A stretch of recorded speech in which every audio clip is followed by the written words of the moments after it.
Good afternoon, ladies and gentlemen. Firstly, can you hear me okay? Perfect. So the purpose of this threat briefing here today is to give you a high-level strategic overview of the threats that we as a company are seeing over the past 12 to 18 months, specifically in regards to the eCrime ecosystem, so financially motivated cyber criminals. And we use the word ecosystem very deliberately. So whereas in the past, one group would have conducted an operation from start to finish, that is now rarely the case, and we're just seeing a greater diversification and the increase in the number of groups, but also the specializations that they conduct as well. So we'll go a little bit more into detail about all the various actors and the plethora of services that they're offering. No need for introductions, as you give me a very warm welcome there. So just to touch upon the agenda first, so we're going to look initially at the adversarial threat. So why we as a company focus very heavily on the adversary, and then we'll look into the eCrime ecosystem itself. So what are the major trends that we've seen over the past 12 months? And then we'll dive into the access operations, how the actors gain initial access into a victim's environment, and then post-exploitation, how they're moving laterally to find the information that they then want to exfiltrate. And then finally, how are they then monetizing that information? So firstly, the adversarial threat. So the key phrase we as a company like to say to our clients is, you don't have a malware problem, you have an adversary problem. And fundamentally, we as a company believe that over time, trends and techniques can shift, but fundamentally understanding the adversary and understanding their motivations is key to protecting your environments. So we do use the term CrowdStrike. We are an adversarial-focused cybersecurity firm. So whilst malware and whilst techniques can shift over time, infrastructure can shift over time, fundamentally there is an individual or a group of individuals out there with a distinct set of motivations to target an organization, to target a sector, or even a particular geography as well. So linking events to an adversary and understanding how they're shifting their tactics over time is often the key to staying ahead in modern cyber defense. So at CrowdStrike, we categorize the adversary into three major buckets. So firstly, nation-state adversaries, and this typically revolves around law enforcement, military, and intelligence services. But fundamentally, they are acting at the behest of their own national government. Then, eCrime adversaries, so these are financially motivated cyber criminals, and their motivation is nothing more than pure profit. And then finally, hacktivists. So these are adversaries who will compromise a network to essentially further a social or a political aim.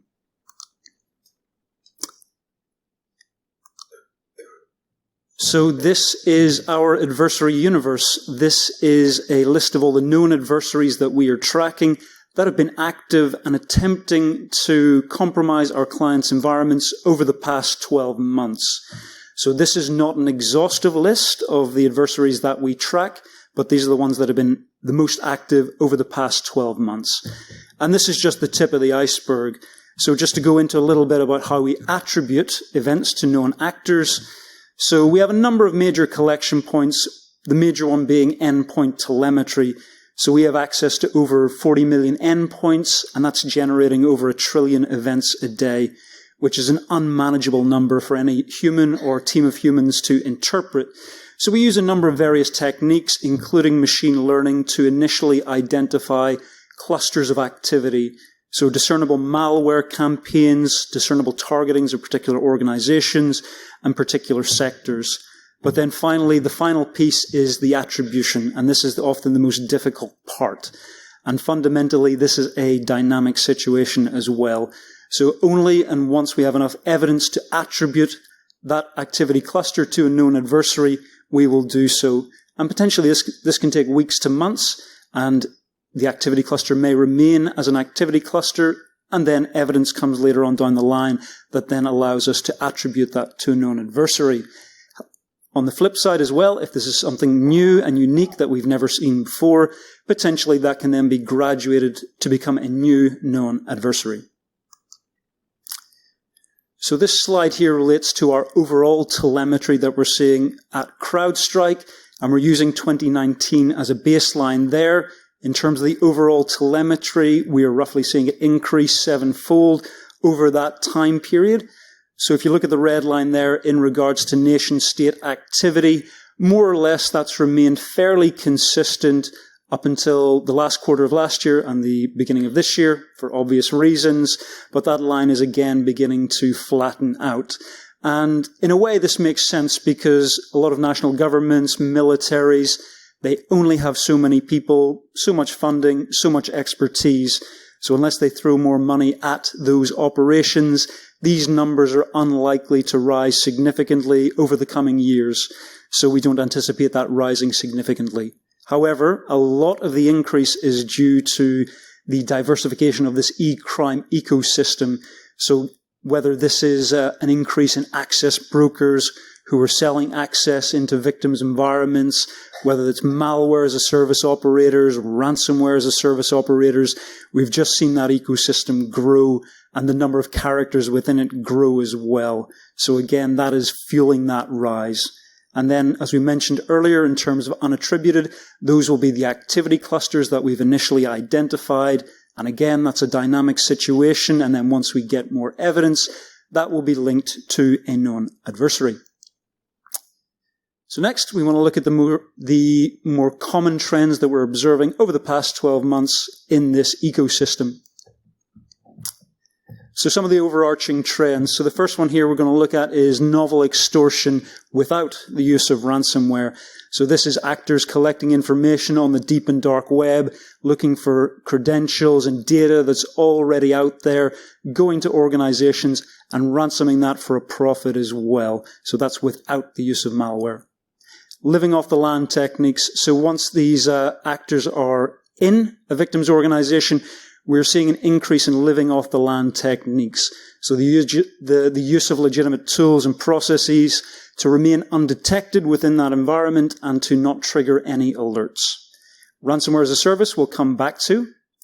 Greater criminal collaboration. So again, we have a number of active underground forums and marketplaces where we're seeing cyber criminals interact at a greater rate, and also the likes of ransomware as a service dedicated leak sites where various affiliates are communicating with the larger, more technical groups in order to conduct certain parts of the operation as well. So again, this greater level of communication is fueling that rise. Access brokers as well, offering access into a victim's environment, and we'll come back to that in a minute. So in terms of ransomware as a service, we are seeing an increase in ransomware-related data leaks. So for 2021, we saw an 82% increase over the previous year. And 2021 was actually an interesting year for ransomware and ransomware as a service operators. So during the middle of the year, we saw high-profile events such as the Colonial Pipeline and the JBS Food events, which brought a lot of political and media attention. And then after that, law enforcement activity as well. So we saw a number of groups scale back their activities, and we saw some groups disband entirely. So this effectively created a vacuum, and we saw new groups emerge to now we're at the point where the number of ransomware as a service groups overall has increased. So just a demonstration of the sector by sector in terms of the numbers that we're seeing there.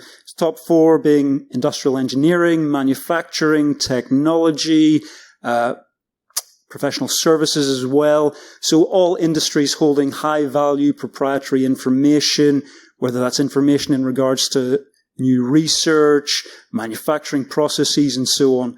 So information that firms are willing to pay for and willing to pay big money for as well. So high level information. Next, we're looking at the number of services that are offered on the deep and dark web and how this is facilitating a rise in that activity as well. So we try and break that down into three buckets. So service, distribution, monetization. So services, that's the actual facilitation of criminal operations as well. That's going to be the likes of your ransomware as a service operations. That'll be the access brokers as well.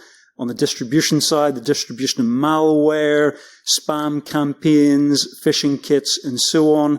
And then finally, the monetization. So after a successful operation has taken place, how do the actors then actualize those gains, typically in the form of cryptocurrency, into cash? So we're going to look at access operations. So how are adversaries gaining access initially into those victim environments? So we're going to talk about access brokers. We've seen a rise in the number of access broker groups, specifically dedicated access broker groups, who will conduct reconnaissance on specific organizations, who will conduct spear phishing campaigns, who will search for leaked credentials that are already on the deep and dark web, package those up. They will then look to use the likes of brute forcing techniques, credential stuffing attacks to gain initial access into a victim's environment, but they have no intention of going any further. They will then sell that access on to some of the more technically adept groups as well. And there are various forums and marketplaces where they will sell this access as well. Additionally, we do see cybercrime actors that gain ad hoc access into an environment. They happen upon that access, and effectively they want to monetize that. They may not be technically adept enough to conduct an operation, but they know they can make some money at that stage.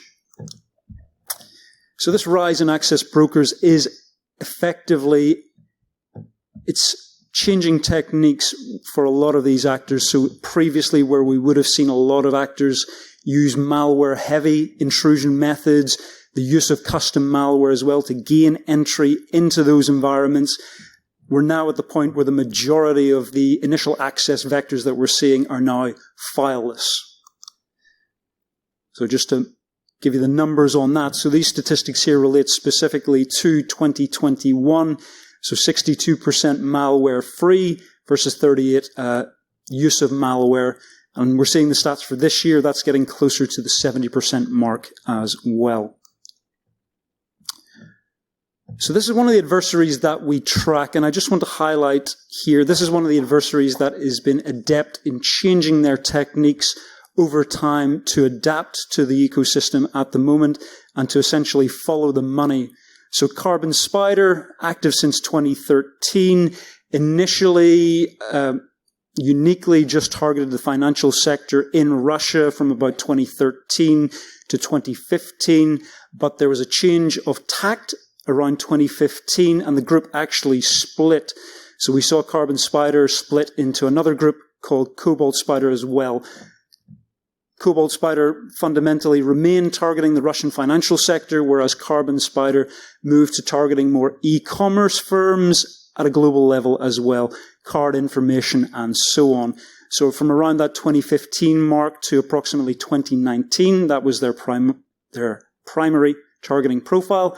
But from that point onwards, they got into the ransomware as a service game and big game hunting ransomware as well. So initially using Revil ransomware, but then developing their own dark side ransomware as well.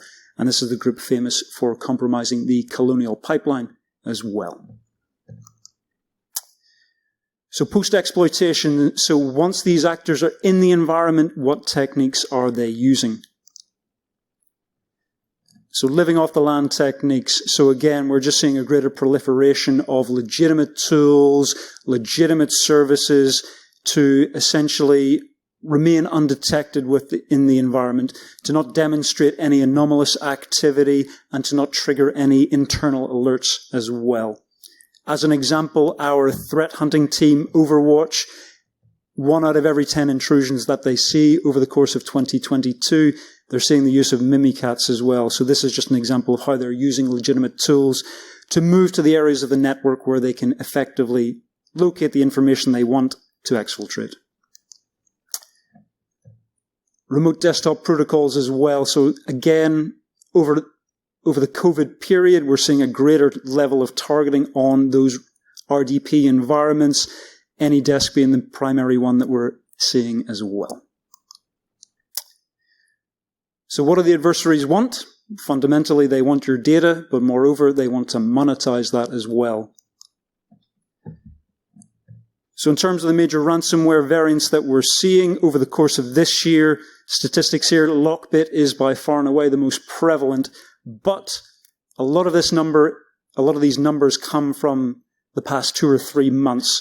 So the release of Lockbit 3.0, the newest variant in June of this year, we've seen a massive uptick in Lockbit operations, and a lot of these numbers relate specifically to that time period. If you came to the first quarter of this year, Conti was by far and away the largest threat that we were seeing in the first quarter of this year, but Conti had a bit of an issue when effectively Ukrainian security researchers in the first half of the year leaked information in regards to the group's activities, structure, and even down to their chat logs as well. So this had a major impact on their operations, and we've seen those numbers tail off for the end of this year. Again, pervasive ransomware and the sectors they're targeting. So again, going back to those high-level research, proprietary information. So you're seeing the likes of the industrial sector, manufacturing sector, and professional services as well. So again, one of the more active, or the most active adversary that we're tracking in the eCrime space as well. So Bitwise Spider, famous for the development of Lockbit and the Steelbit InfoStealer as well. Now with the development of Lockbit 3.0, they're picking up pace in terms of the numbers of operations that they're conducting, and the number of victims we are seeing are rising as a result. So in terms of the numbers, 3 to 4 victim organizations a day, 35 sectors over 74 countries as well. And quite a novel business model they use as well. So we're now seeing on the dedicated leak site for Lockbit 3.0, we are seeing the use of a VIP service where effectively they get a higher level of interaction with the group. And typically these are trusted affiliates that they've worked with in the past and conducted successful operations with as well. So again, they're controlling access to the service very tightly, and they know who they can work with and they know who they can trust. So bringing all the elements together that we've talked about here. So what would a modern attack sequence look like? How are these actors working together in order to facilitate a successful operation? So initially, access is going to typically be gained via the use of access brokers. They're taking the time to conduct the research, the reconnaissance, the phishing campaigns, getting all that information together, using various techniques to enter the environment. And then at that point, they have no intention of going any further. They will sell that access on to further cyber criminal groups. We will then likely see the deployment of malware, banking trojans in an attempt to gain backdoor access. We're going to see lateral movement typically now, more with living off the land techniques, using those legitimate tools and processes to then move within the network undetected, locating the information of high value and exfiltrating that external to the victim environment. And then finally, the use of ransomware itself to lock up various machines and to then effectively extort the victim on their dedicated leak site. So they're effectively trying to pressure the board members, pressure the cybersecurity teams via the use of ransomware, locking up those machines, the leaking of information on these dedicated leak sites in a drip-by-drip fashion as well to put the pressure on these organizations. It's simple, effective, and it is working. And then finally, the actual monetization phase. So using various forms of crypto mixing services and the like to actually convert that cryptocurrency into cash. So that brings me more or less to the end of the briefing, and I will leave you with one of the phrases that we use with our clients as well. So your ability to defeat any advanced cyber threat depends entirely on your understanding of the problem.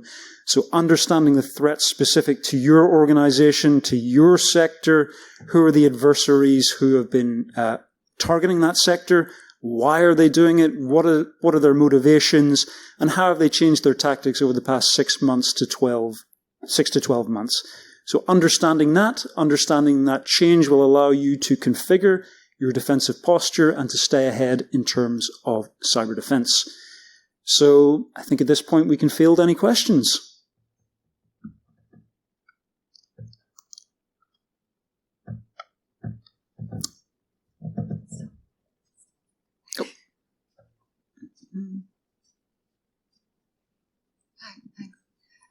Firstly, congratulations. I think CrowdStrike are doing an awesome job of protecting their customers. Thank you.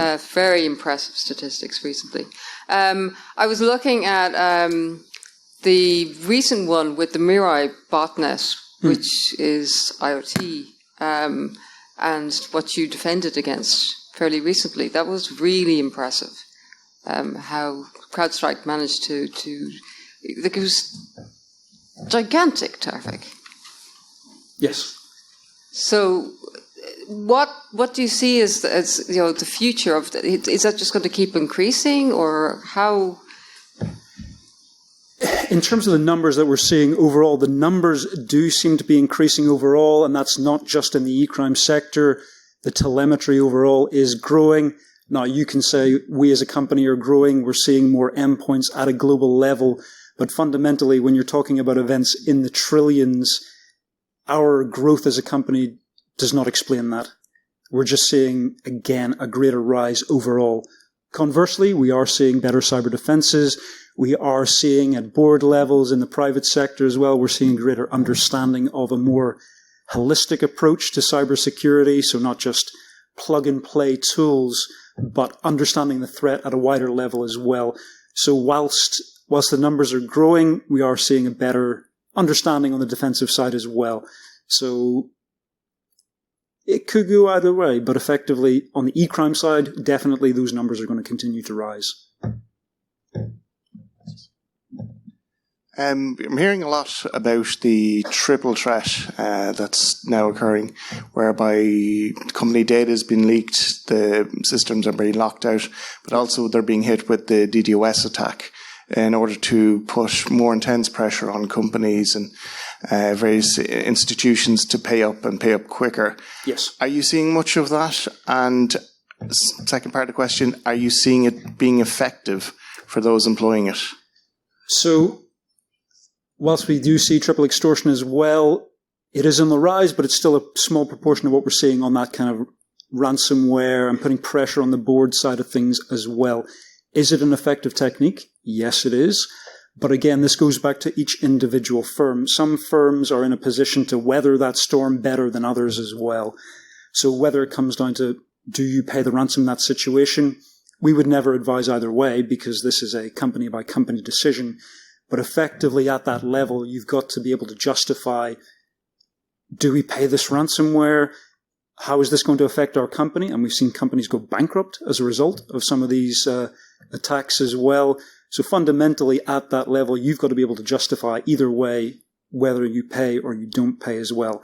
And that these actors know that. They know this is going on behind the scenes, and putting more and more pressure we are seeing that on the increase as well. So it's that actual specific technique of triple extortion, it's on the increase, but it's still a small proportion of what we see.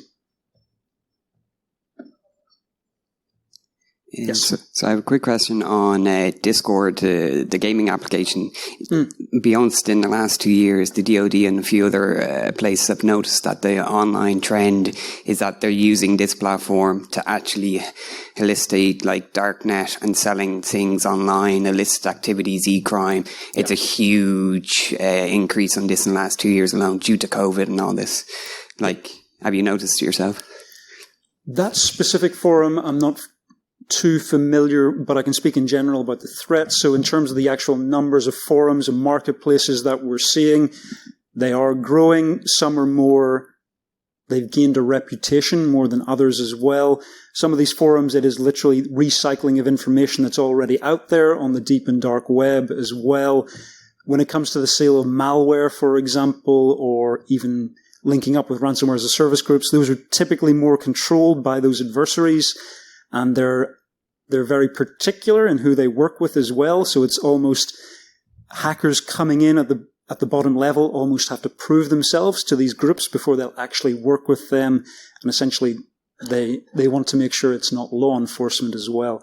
So at the higher level, definitely there's almost that element of, okay, what have you got? Prove yourself. What kind of information can you bring to the table? And how can you conduct operations as well? So we are seeing more of that as well. And then the communication channels within these forums as well it is increasing, There is a lot of white noise as well, but actually getting down to the crux of finding concrete targeting as well, that can be quite difficult. So again, we use a number of techniques on that side, whether it's digital risk monitoring to look for specific information in regards to specific groups as well, because fundamentally there is so much white noise and so much information out there. So you have to be very specific in what you're looking for. But those communication channels are growing. One of the slides you mentioned, Yes. 70% non-malware or malware-free, I think was the caption. Yes. And that's a rising trend that you've seen over a couple of years. Any recommendation that goes with it on more appropriate telemetry to be looking at to deal with that kind of situation? So when it comes to the malware-free side of things, it has been growing, but this is a fairly recent trend and possibly over the past 2 years. And this rise in access brokers has been fairly new over the past 2 years. It's been growing, but then we've seen a curve like that. Fundamentally, what we often recommend to our clients is having visibility on leaked credentials that are already out there on the deep and dark web, using some form of rules monitoring to search for your information, and having that visibility and knowing what's already out there, what's leaked, and then remediating that as well. So having that visibility goes a long way to stemming the threat. In actual terms of at the perimeter defenses, if you're using legitimate credentials, what can you do at that stage? It's very, very difficult to defend against. So we say be more proactive and then look externally what's out there already in regards to your organization, and that'll go a long way to stemming that threat. Okay. Thank you.